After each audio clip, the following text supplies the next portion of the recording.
Um crocodilo com um focinho tão fino que parece uma agulha. Conheça o gavial.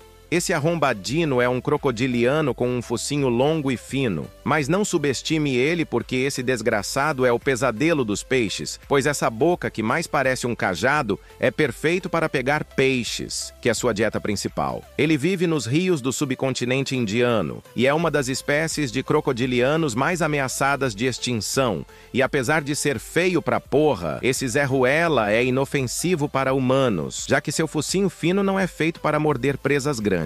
E aí, já conhecia esse bicho feio? Comenta aqui qual animal você quer ver no próximo vídeo. Curta e me siga para mais curiosidades.